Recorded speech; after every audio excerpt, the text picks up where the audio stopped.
ఆస్తి కోసం రామదాసుని నిలదీసిన సాగర్ని చంప పగలగొట్టి నువ్వొక అనాథవి, నా కొడుకువి కాదు అంటూ నిజాన్ని బయటపెట్టిన వేదవతి. అసలు సాగర్ రామరాజు వేదవతుల కొడుకు కాదా? ఏం జరిగింది అనేది ఈ వీడియోలో తెలుసుకుందాం. మొత్తానికి భాగ్యం పెట్టిన చిచ్చైతే అగ్గిరాగా రాజుకుంటుంది. ఇక ఇంట్లో అయితే పెద్ద గొడవే జరుగుతుంది. మొత్తానికి ఇక ప్రసాదరావు ఇంటికి వచ్చి లాయర్ని తీసుకువచ్చి ఆస్తి పంచమని నానా గొడవ చేస్తాడు.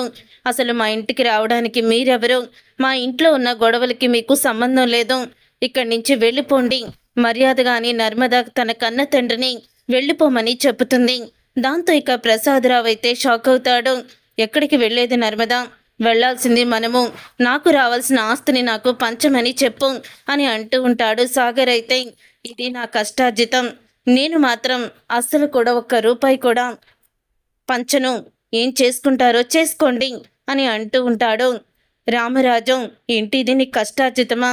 నువ్వు ఆస్తి ఎలా పంచవో నేను చూస్తాను, ఇక్కడే ఉంటాను నేను. ఏం చేస్తావు నువ్వు?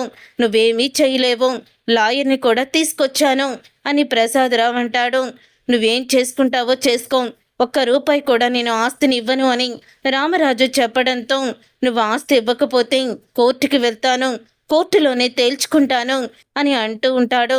అప్పుడే ప్రసాదరావు అలా అనడంతో ఇక రామరాజు, అసలు నీకేం సంబంధం మా ఇంటి గురించి అని ఇద్దరు కూడా ఒకరినొకరు కొట్టుకుంటారు. అలా కొట్టుకున్న తర్వాత అప్పుడే ఇక సాగరు రామరాజు గుండెల మీద చెయ్యి వేసి ఆగు నాన్న అని వెనక్కైతే నెట్టేస్తాడు. ఇక వెనక్కి నెట్టేయడంతో అందరూ కూడా సాగర్ రామరాజుని వెనక్కి తోసేసినందుకు చాలా బాధపడుతూ షాక్ అయిపోతూ ఉంటారు. నీకేమన్నా పిచ్చి పట్టిందా సాగర్?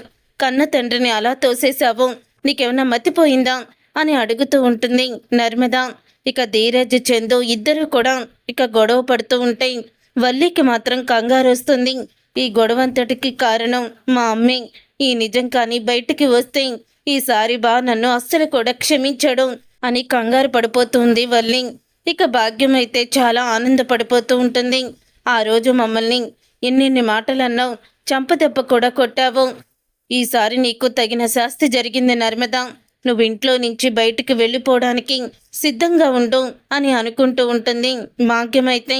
అప్పుడు ఇక సాగర్ అయితే అంటూ ఉంటాడు, ఆస్తిని పంచే వరకు నేను కూడా వదిలిపెట్టను, నా వాటా నాకు ఇచ్చే వరకు నేను కోర్టుకైనా వెళ్తాను, ఇన్ని అరెస్ట్ కూడా చేయిస్తాను అని అంటూ ఉంటాడు సాగర్ అయితే. ఆ మాట విని వేదవతికి చాలా కోపం వస్తుంది. ఇక రామరాజుని వెనక్కి నెట్టేసి ఈ ఆస్తి కోసం సాగర్ చేస్తున్న పనిని చూసి కోపంతో రగిలిపోతూ ఉంటుంది. అప్పుడు ఇంకా వేదవతి, ఇంతలో సాగర్ అయితే ఇంత సంపాదించింది నా కొడుకుల కోసమే, నా కొడుకులు నా ప్రాణం అన్న ఈ వ్యక్తి ఈరోజు ఆస్తి పంచను నీ ఇష్టం వచ్చిన చోట చెప్పుకోమంటూ ఇష్టం వచ్చినట్లు మాట్లాడుతున్నాడు.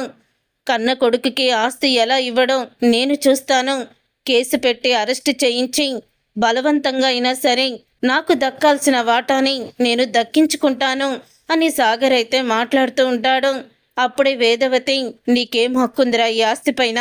నువ్వు కోర్టుకు వెళ్ళి కేసు వేసి ఈయన అరెస్ట్ చేయించి బలవంతంగా ఆస్తి రాయించుకోవడానికి ఈ ఆస్తి మీద నీకేం హక్కుంది అని అడుగుతూ ఉంటుంది వేదవతి. అప్పుడే ఇక రామరాజు, నువ్వు ఆగు బుజ్జమ్మ అని అంటూ ఉంటాడు. ఏంటండి ఆగేది? ఇప్పటి వరకు మనిద్దరమే కడుపులో దాచుకున్న ఈ రహస్యాన్ని ఇప్పుడు బయట పెట్టాల్సిందే అండి. వాడు చూశాడా ఎలా మాట్లాడుతున్నాడో? అందుకని వాడికేంటో తెలియాలి, నిజ నిజాలు తెలియాల్సిందే అని వేదవతి చెప్తూ ఉంటే, బుజ్జమ్మ నువ్వాగు, ఇప్పుడేమీ నిజాలు బయట పెట్టాల్సిన అవసరం లేదు, ఏది జరిగితే అదే జరుగుతుంది, నువ్వు కంగారు పడుకో, ఆస్తి మాత్రం నేను వాటాలు వెయ్యను అని రామరాజు అంటాడు. ఇంత జరిగినా ఇన్ని మాటలన్నా ఎంత సిగ్గు లేకుండా ప్రవర్తిస్తున్నావు నువ్వు? అసలు నువ్వు కన్న తండ్రివేనా అని అడుగుతూ ఉంటాడు. అసలు నువ్వు నన్ను కన్నావా లేదా అని అనడంతో, అవునరా, ఆయన నీ కన్న తండ్రి కాదు, నువ్వొక అనాథవి, అమ్మ నాన్న లేక రోడ్డు మీద అనాథగా భిక్షమెత్తుకుంటూ ఉంటే నిన్ను తీసుకొచ్చి పెంచుకున్నావురా అని వేదవతి అయితే షాక్ ఇస్తుంది సాగర్ని. ఆ మాట విని ఒక్కసారి అందరూ కూడా షాక్ అయిపోతూ ఉంటారు. చివరికి నన్ను అనాథనని కొడుకునే కాదనే స్టేజ్కి వచ్చేసావన్నమాట. అసలు నీలాంటి కన్నతల్లి కూడా ఎవ్వరికి ఉండదేమో అని సాగర్ అంటాడు. ఇప్పటి వరకు నాన్నే నన్ను ద్వేషించాడేమో అనుకున్నాను, కానీ నువ్వు కూడా ఇలాంటి దానివని అసలు అనుకోలేదమ్మా. ఎంత పక్షపాతం చూపిస్తున్నావు. మీలాంటి తల్లిదండ్రులు ఉన్నా ఒకటే పోయినా ఒకటే అని సాగర్ ఇష్టం వచ్చినట్లు మాట్లాడుతూ ఉంటే అప్పుడే వేదవతి సాగర్ చెంప పగలగొట్టి, నేను చెప్పేది నిజమేరా, నువ్వొక అనాథవి. నీకొక కులం, గోత్రం, అమ్మ, నాన్న, ఇల్లు, వాకిలి ఏమీ లేదు.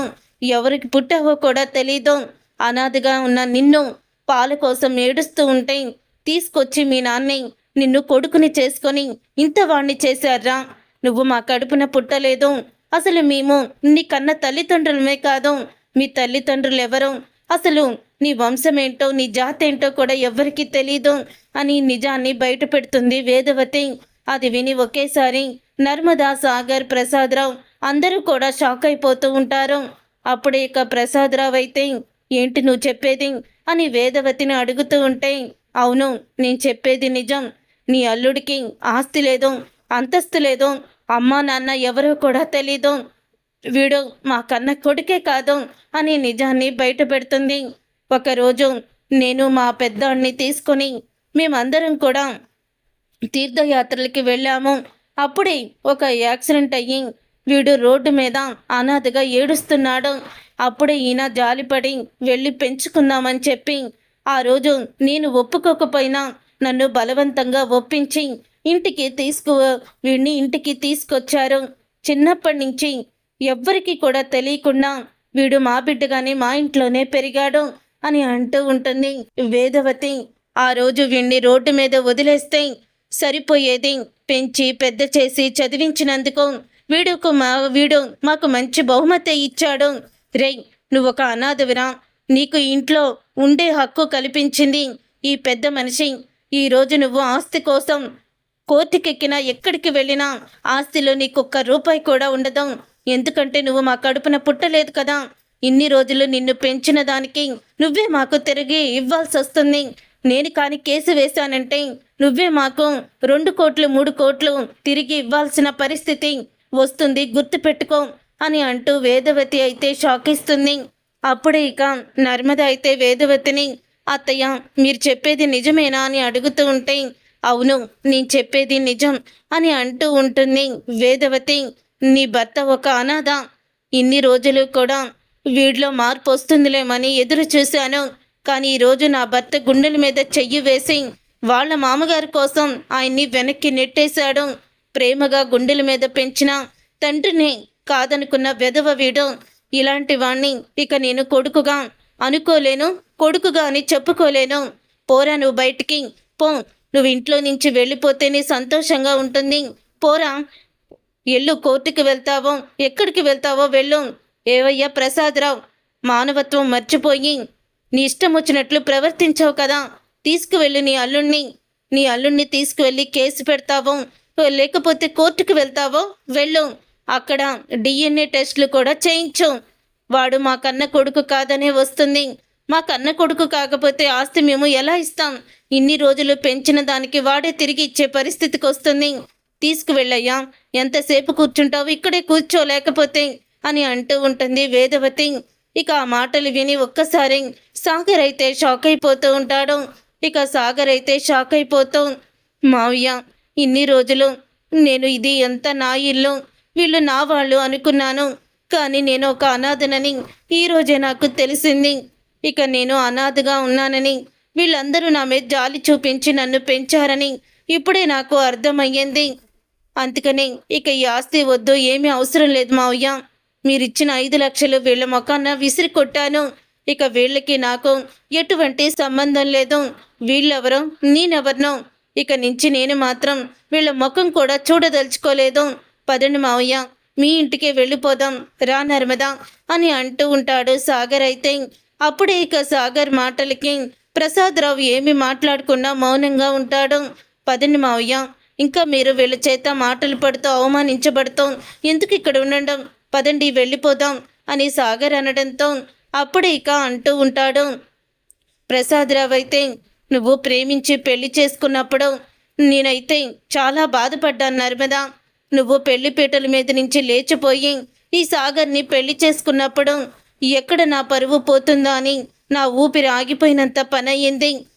ఆ రోజు వీడు రామరాజు కొడుకు, రామరాజు ఫ్యాక్టరీలో మిల్లులో పనిచేస్తున్నాడు అని అంటేనే అందరూ కూడా ఒక చేతగాని అల్లుణ్ణి, తండ్రి కింద బ్రతికేవాణ్ణి ఎలా అల్లుడిగా చేసుకున్నావు, గవర్నమెంట్ ఉద్యోగం చేస్తున్న నీ కూతురికి ఇలాంటి వాణ్ణి ఎలా ఇచ్చి పెళ్లి చేశావని నానా రకాలుగా అడిగి నన్ను బాధ పెట్టారు. కానీ ఇప్పుడు మాత్రం నా అల్లుడు నా మాట విని గవర్నమెంట్ జాబు తెచ్చుకున్నాడు, అది లంచం ఇచ్చో ఏదైనా పర్వాలేదు అని అనుకొని చాలా మురిసిపోయాను. ఎలాగైనా సరే నా అల్లుడిని బయటికి తీసుకువచ్చి నా కూతుర్ని మా ఇంట్లోనే పెట్టుకోవాలనుకున్నాను. కానీ నేను ఊహించింది ఇప్పుడు వీడు ఒక అనాథ.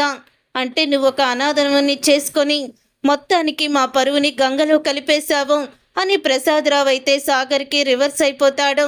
అది విని ఒక్కసారి నర్మదా సాగర్ షాక్ అయిపోతూ ఉంటే అప్పుడే ఇక సాగర్ అయితే ఇలా అంటాడు, ఏంటి మావయ్య మీరు మాట్లాడేది అని అంటూ ఉంటే, నోరు ముయ్యిరా అనాథ, నువ్వొక అనాథవిరా.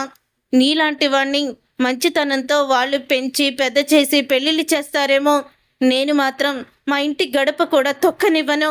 ఇప్పటి వరకు నువ్వు రామరాజు కొడుకు అనుకున్నాను. ఈ రామరాజుకు ఊర్లో చాలా పేరు ప్రతిష్టలే ఉన్నాయి కదా అని సరిపెట్టుకున్నాను. కానీ ఇప్పుడు నువ్వు ఎవరికి పుట్టావో తెలీదు, మీ అమ్మా నాన్న ఎవరో కూడా తెలీదు. అలాంటి నిన్ను నా అల్లుడుగా నేను ఎలా చెప్పుకోవాలి అని అంటూ ఉంటాడు ప్రసాదరావు. ఒక్కసారి షాక్ అయిపోతూ ఉంటాడు. సాగర్ అయితే, మావయ్య మీరేనా ఇలా మాట్లాడేది అని సాగర్ అనడంతో, అవునరా అనాథ, అసలు నిన్ను నా అల్లుడుగా నేను ఎలా చెప్పుకుంటాను? నువ్వు రామరాజు కొడుకు అయ్యుండి అలాగే మిల్లులో నువ్వు పని చేస్తున్నావని అందరికీ నువ్వు నా అల్లుడు అని చెప్పుకోవడానికి నేను చిన్న చూపుగా అనుకునేవాణ్ణి. అలాంటిది ఈరోజు ఒక అనాథ, తల్లి తండ్రి ఊరు పేరు అసలు గోత్రం ఏ కులముడు కూడా తెలియని ఒక అనాథని తీసుకువెళ్ళి నా అల్లుడు అని నేను ఎలా చెప్పుకుంటాననుకుంటున్నావురా నువ్వు అని ప్రసాదరావు అనడంతో అప్పుడే ఇక రామరాజు అయితే ఇక వెంటనే పైకి లెగుస్తాడు. ఇక రామరాజు పైకి లేచి, ఎవర్రా అనాథ అని అంటూ ఇక ప్రసాదరావుని చంప పగలగొడతాడు. ఎవర్రా అనాథ అంటే నీ మాట విని వాడు నా మాట కూడా కాదని 20 లక్షలు లంచం ఇచ్చి గవర్నమెంట్ జాబు సంపాదించుకున్నాడు. ఎందుకో తెలుసా? తన భార్యని తన తల్లిదండ్రులకి దగ్గర చెయ్యాలని, తన భార్య తన తల్లిదండ్రులతో సంతోషంగా ఉండాలని. అందుకని వాడు నాకు ఇష్టం లేకపోయినా వాడికి నచ్చకపోయినా సరే గవర్నమెంట్ జాబు కొట్టాలని 20 లక్షలు లంచం ఇచ్చాడు. ఆ తర్వాత కూడా వాడు నాకు ఎదురుపడ్డానికి కూడా భయపడ్డాడు. అది నేను గమనించాను. ఒకవేళ అలా తిడుతూ ఉంటే వాళ్ళు మార్పు వచ్చి ఇంకెప్పుడు తప్పు చేయడని వాడిని దూరం పెట్టాను తప్ప వాడిని ఇంట్లో నుంచి బయటికి వెళ్ళిపోవాలని నేను ఎప్పుడూ కూడా అనుకోలేదు. అయినా నా కొడుకుని అనాథ అనడానికి నీకెంత ధైర్యం రా అని అంటాడు ప్రసాదరావుతో. రామరాజు అయితే, ఇప్పుడు కూడా వాడు నా కొడుకే, కానీ నా భార్య వాడు నన్ను అవమానిస్తూ ఉంటే తట్టుకోలేక ఈ ఇల్లు ముక్కలవుతుంటే ఓర్చుకోలేక నీ ముందు నిజాన్ని బయట పెట్టింది. అంతే తప్ప వాడిని దూరం చేసుకోవాలని మాకు ఎవ్వరికీ కూడా లేదు అని చెప్తూ ఉంటాడు రామరాజు. అప్పుడే ఇక ప్రసాదరావు, ఏంటి ఈ అనాథని ఇంకా నీ కొడుకని చెప్పుకుంటావా? వీడు చూసావు కదా డబ్బు కోసం నిన్ను ఎలా నిలదీశాడో, అయినా వీడి మీద జాలి చూపిస్తున్నావా నువ్వు అని అంటూ ఉంటే, రే వాడు నా కొడుకురా, వాడి మీద జాలి చూపించడం ఏంటి? నా కొడుకుని ఇంకొక మాట మాట్లాడావంటే చంపేస్తాను నిన్ను. వాడు నా కొడుకు కాకపోయినా ఆస్తిలో వాడికి ఖచ్చితంగా వాటా ఉంటుంది, నేను ఇస్తాను. రే పెద్దోడా, ఇంటి పత్రాలు తీసుకురా, ఆస్తి పత్రాలు తీసుకురా, వీడి ఆస్తి వీడికి ఇస్తాను.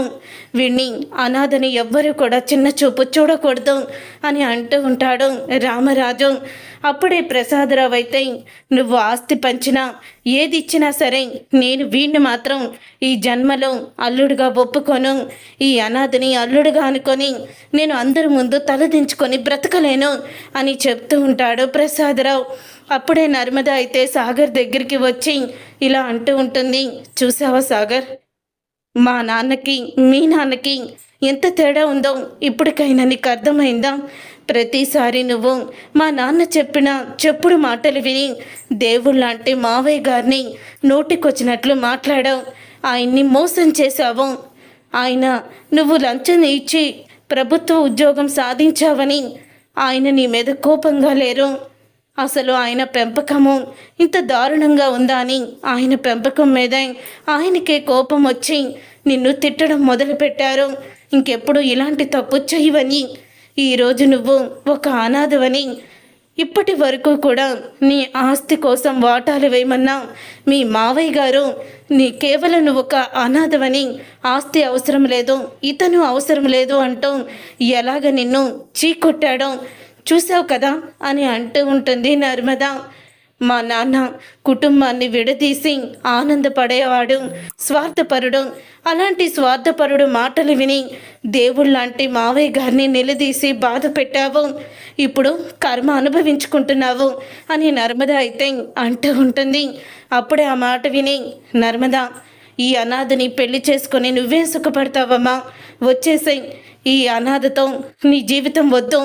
రేపు నీకు పుట్టబోయే పిల్లల్ని కూడా అనాథనే అంటారు, అనాథకి పుట్టినవాడంటారు అని అనగానే అప్పుడే ఆ మాట విని రామరాజు, రే ప్రసాదరావు, ఇంకోసారి నా కొడుకుని అనాథ అన్నావంటే నీ కాళ్ళు చేతులు విరిచేస్తాను, ముందు బయటికి పోరా అని అంటూ ఉంటాడు రామరాజు. అప్పుడే సాగర్ అయితే మౌనంగా ఉండిపోతాడు. మౌనంగా ఉండిపోయిన సాగర్ని చూసి, నా తమ్ముణ్ణి ఇంకొకసారి అనాథ అన్నావంటే ఊరుకునే ప్రసక్తే లేదు అని చందు, అలాగే ధీరజ్, అమూల్య అందరూ కూడా సాగర్ని అనాథ అన్నావంటే బాగోదు అని ప్రసాదరావుకి ఎదురు తిరుగుతారు. వేదవతి అయితే, నువ్వు పదే పదే ఆస్తి పంచే వరకు ఇక్కడే ఉంటామని వాడిని రెచ్చగొట్టి ఆయన మీదకి ఉసిగొలిపావు. అందుకే నేను నిజాన్ని బయట పెట్టాను తప్ప వాడు మా కన్న కొడుకు కాకపోయినా ఈ ఇంటి బిడ్డేవాడు, ఈ ఇంటి పేరే వాడుకుంటుంది అని చెప్తూ ఉంటే, ఒక అనాథ ఇంకో అనాథని పెంచాడని అంటారు తప్ప ఇంటి పేర్లు రక్త సంబంధాలు కలపరమ్మా అని అంటూ ఉంటాడు ప్రసాదరావు. అసలు ఏంటయ్యా నువ్వు ఒక అనాథవి అయిన వాళ్ళను డబ్బుల కోసం దూరం చేసుకున్న నువ్వు ఒక మూర్ఖుడివి అంతే తప్ప ఆత్మీయులకి అనుబంధాలకి దగ్గరగా ఉండే మా కుటుంబాన్ని ముక్కలు చేయాలనుకున్న నువ్వు ఒక స్వార్థపరుడివి. నీకు మాకు పోలికేంటి, నోరు మూసుకొని పో అని అంటూ ఉంటుంది వేదవతి. అప్పుడే సాగర్తో, రే సాగర్, నువ్వు ఎక్కడికి వెళ్ళాల్సిన అవసరం లేదురా, నువ్వు అనాథవి కాదు, ఈ కుటుంబం అంతా నీకు అండగా ఉంది. మీ నాన్న నిన్ను ఎప్పుడూ కూడా బాధ పెట్టాలని అనలేదురా. ఇప్పుడు నువ్వు ఇంతలాగా మీ నాన్నని నెట్టి మీ మావయ్య చెప్పిన మాట విన్నా కూడా ఆయన నిజాన్ని నేను బయట పెడుతుంటే వద్దు అని నన్ను ఆపారు తప్ప ఆయన్ని నిజం చెప్పాలని అనుకోలేదు అని చెప్పుకుంటూ వస్తుంది. అప్పుడు వేదవతి మాట విని వెంటనే క్షమాపణ అడుగుతాడు సాగర్. అయితే రామరాజు కాళ్ళు పట్టుకొని క్షమాపణ అడిగి, దేవుళ్ళంటే మిమ్మల్ని నేను ఎంతో బాధ పెట్టాను, మిమ్మల్ని ఎంతో నేను ఏడిపించాను, నన్ను క్షమించండి అని అంటూ ఉంటే, నాన్న అనే అర్హతను కూడా నేను కోల్పోయాను అని అంటూ ఉంటాడు సాగర్. ఇలాంటి దుర్మార్గుడి మాటలు విని మంచి కుటుంబాన్ని, ఒక దేవుణ్ణి నేను బాధ పెట్టాను, నన్ను క్షమించండి అని అనడంతో, అండి ఏంట్రా అండి, నువ్వు నా కొడుకువి, నువ్వు ఎప్పటిలాగే నన్ను నాన్న అని పిలువు, నాకు ఆ పిలిపే ఇష్టం. రే సాగర్, నడిపోడా, నువ్వు నా ప్రాణురా, మీరందరూ కూడా నా ప్రాణాలే, నువ్వు అనాథవు కాదురా, మీకు నీవున్నాము అని రామరాజు దగ్గరికి తీసుకుంటాడు. అప్పుడే సాగర్ని, మీకు ఇష్టం లేని ఆ గవర్నమెంట్ జాబ్ని వదిలేస్తాను, మిమ్మల్ని ఇంత బాధ పెట్టి నన్ను మీ మీదకి ఉసిగొలిపి ఆనందం పొందిన ఇతన్ని కూడా నేను వదిలేస్తాను నాన్న, ఇతనికి నాకు ఎటువంటి సంబంధం లేదు అని అంటూ ఉంటాడు. అప్పుడే సాగర్ అయితే సాగర్ అన్న మాటలకి ఒక్కసారి షాక్ అయిపోతుంటాడు ప్రసాదరావు. ఏంటి, గవర్నమెంట్ జాబ్ మానేస్తావా అని అంటే, నువ్వు నోరు మూసుకొని బయటికి వెళ్ళు అని ప్రసాదరావుకి షాక్ ఇస్తాడు. చూసారుగా ఫ్రెండ్స్, రాబోయే కథలో ఖచ్చితంగా ఇలాగే జరగబోతుంది. మరి ఇలాగే జరగాలని మీరైతే కోరుకుంటున్నారా? అయితే వీడియోని తప్పకుండా లైక్ చేయండి. అలాగే మా ఛానల్ని సబ్స్క్రైబ్ చేసుకొని పక్కనే ఉన్న గంట సింబలపై ఆల్ అని క్లిక్ చేయండి.